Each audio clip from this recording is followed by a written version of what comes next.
घरों में आजकल तो फैशन की बंदरवाल होती है, दरवाजे पे जो बंदरवाल लोग लगाते हैं, कहीं मोती की लगा रहे, कहीं काय की लगा रहे। तो पहले जो बंदरवाल होती थी, उस बंदरवाल में कई शहरों में, जैसे काशी साइड में, तो आज भी जो बंदरवाल मिलती है उत्तर प्रदेश में और चलो तो गुजरात में, तो उसमें इतने बड़े बड़े कांच लगे रहते हैं, दर्पण। उसका क्या महत्व है, उसकी मूलता क्या है? शिव महापुराण की कथा कहती है दर्पण कितना बड़ा ले लो, बंदरवाल अगर दर्पण वाली नहीं तो इतना बड़ा दर्पण लो, हनुमान जी के मंदिर में जाकर, क्योंकि हनुमान शंकर का ही अवतार है, हनुमान जी के मंदिर में जाकर हनुमान जी के उल्टे पांव का थोड़ा सा सिंदूर, चरण का थोड़ा सा सिंदूर एक कागज में लेकर आ जाइए। और हनुमान जी के छोटे भाई, हनुमान जी 6 भाई हैं, उसमें गतिमान, हनुमान जी के छोटे भाई गतिमान का नाम लो, और गतिमान का नाम लेकर उस दर्पण पर सिंदूर से त्रिशूल बना दो, सिंदूर से त्रिशूल बनाकर उस दर्पण को घर के बाहर, दर्पण का मुख बाहर की ओर, ऐसे बाहर की ओर मुख कर दर्पण को घर के बाहर या दरवाजे पर, बिल्डिंग पर, ऊपर जाली में, फ्रंट में, कहीं पर भी उसको लगा दीजिए। महाराज केवल शंकर का स्मरण कर गतिमान का नाम लेकर हनुमान के उल्टे पांव का सिंदूर का त्रिशूल बनाकर जो दर्पण को लगा देता है, आपको 1 महीने के अंदर अंदर मालूम पड़ जाएगा कि पिछले जो महीने निकले हैं उस महीने का अंदाजा लगाना कि घर में लोग कितने बीमार पड़ते थे, और इस दर्पण को लगाने के बाद बीमारी कम हुई कि नहीं हो कम तो ठंडा कर देना, क्या जा रहा है, पर करके जरूर देखना, विश्वास रखकर करोगे, भगवान शिव का अनुमोदन कर भगवान शंकर पर विश्वास रखकर करोगे तो बीमारी घेर नहीं सके। अकाल मृत्यु हो मरे जो काम करे चंडाल का, काल उसका क्या बिगाड़े जो भक्त हो महाकाल का। शंकर की आराधना करने वाला, शिव का स्मरण करने वाला, शिव का निवेदन करने वाला, शिव अर्चना में डूबने वाला, शिव का अनुमोदन करने वाला कभी दुखी नहीं हो सकता। उनका आज तक हनुमान चालीसा पढ़ना नहीं है, आज तक कोई चालीसा, चाहे गायत्री चालीसा हो, लक्ष्मी चालीसा हो, शिव चालीसा हो, पढ़ना ही नहीं आती, बस बैठ गए भगवान के सामने और पढ़ लिया आसन लगा के। नहीं, चालीसा पढ़ने का भी एक नियम है। अगर कोई लक्ष्य लेकर पढ़ रहे हो तो उसका एक नियम है, पूरी जिंदगी पढ़ते रहोगे तो भगवान की प्राप्ति नहीं है, पर लक्ष्य लेकर अगर पढ़ा है आसन से, जिस भगवान की चालीसा पढ़ रहे हो उसकी मूर्ति या उसका फोटो आपके सामने होना चाहिए। एक घी का दिया, अगर हनुमान चालीसा पढ़ रहे हो तो या तो घी का दिया जलाओ, वो भी गाय घी का, भैंस के घी का मत जलाना, हनुमान जी कभी प्रकट नहीं होंगे भैंस के घी से। घी का दिया लगाइए अगर चालीसा का पाठ कर रहे हो हनुमान जी का। और बहुत ज्यादा संकट है, बहुत ज्यादा परेशानी है तो हनुमान चालीसा का पाठ करो तो तिल्ली के तेल का दिया, काली तिल के तेल का दिया, तिल का तेल का दिया हनुमान जी के सामने आसन बिछाकर, बहुत तकलीफ है तो 3 पाठ प्रतिदिन करो। और एक आसन से जितने समय 9 बजे अगर आप बैठे हो पाठ करने तो 9 बजे ही बैठना है। 11 दिन तक प्रतिदिन 3 पाठ रोज करो। एक पानी का लोटा, कलश, तांबे का जल,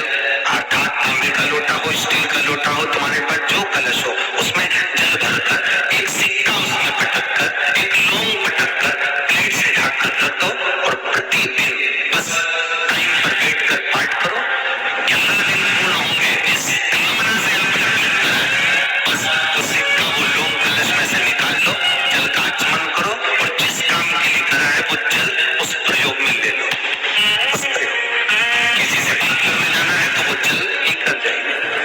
कोई से हाथ मिलाना है तो वो सिक्का, वो लौंग अपने हाथ में अपने साथ रखो।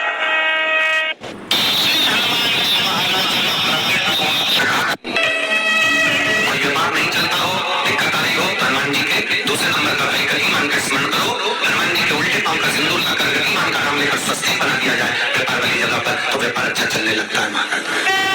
कोई व्यक्ति पैसा खा लिया, नहीं दे रहा, बहुत परेशान हो गए, मांग कर दे गए, नहीं दे रहा, हाथ जोड़ लिए, पांव जोड़ लिए, सब कुछ कर लिया, नहीं दे रहा,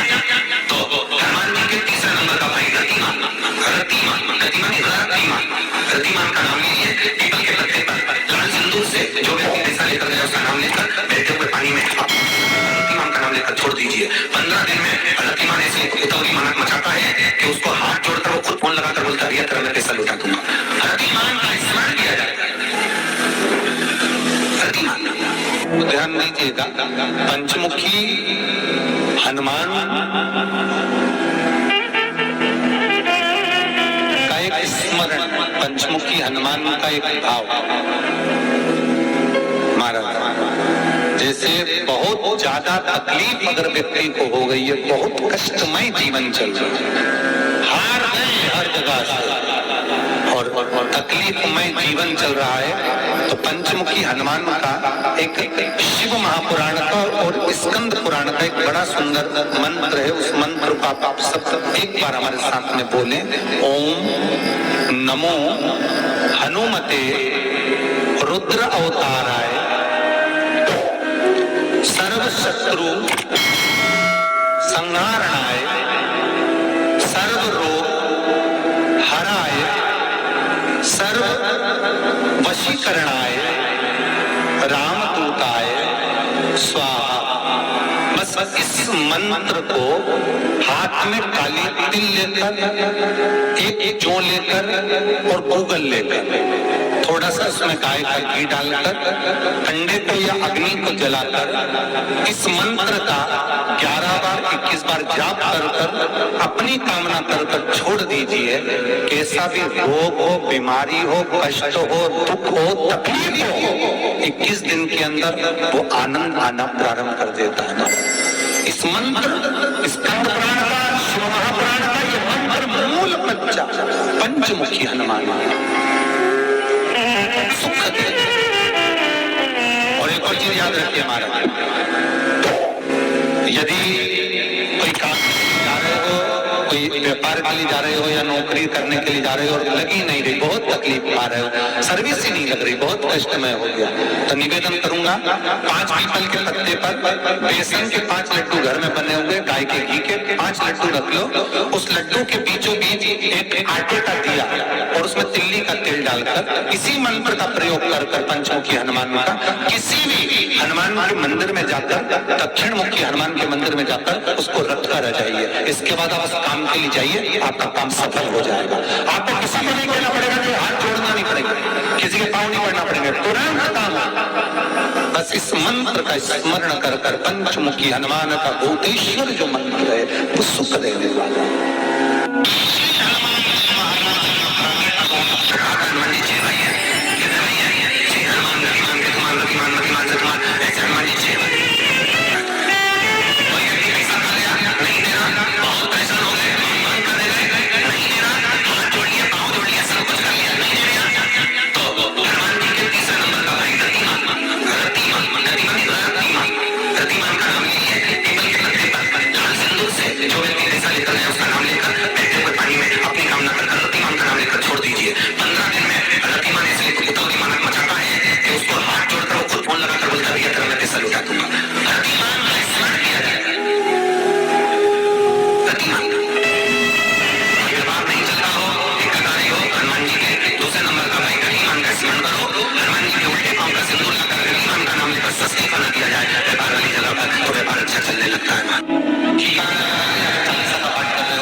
सामने आसन बिछाकर,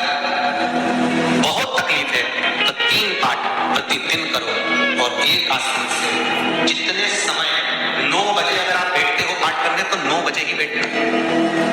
11 दिन तक प्रतिदिन 3 पाठ रोज करो। एक पानी का लोटा, कलश, तांबे का जल, अर्थात तांबे का लोटा हो, स्टील का लोटा हो,